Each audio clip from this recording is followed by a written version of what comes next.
The counseling sessions of brainstorming, homesick, and dancing were similar to what I would expect early counseling sessions to be.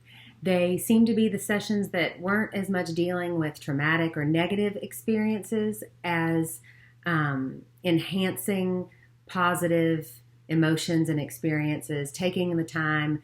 The book, page 253, says to focus on themselves, consider their own needs and desires, hopes and dreams. And all three seem to have a very reflective and proactive approach to the situations they were facing and how they could process it and move into those from a better place. The therapist, they all were respectful, all attentive, they checked understanding, showed positive regard to the client, and the counseling skill that across the board they all three used with the client was reflecting feelings.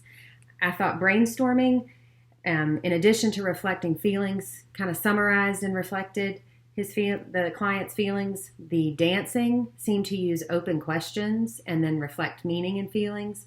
And the homesick therapist, she used a lot of them. She used silence more than the other two. She definitely wasn't as quick to respond. And when she did, she used open questions, reflect feelings, more open questions, summarized. She reflected meaning and feeling. And then one of the turning points seemed to be when she encouraged the client to tell her more, to tell her what she missed about home and her relationship with her parents.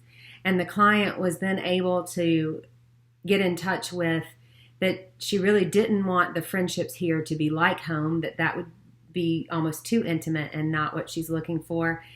And that actually she has always had a struggle with same-age relationships. So through just a 4-minute interaction, she was able to get to, she's lonely, and it's not just because of where she is, but there's been a pattern. And so it would have been neat to see the rest of that and kind of how she went to handle that. It leads to my question about a session and the skills that you would use.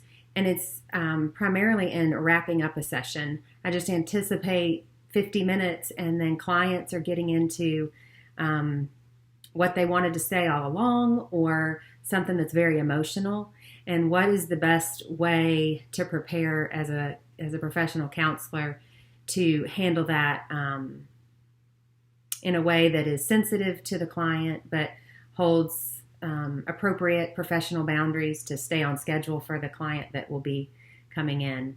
Thank you so much.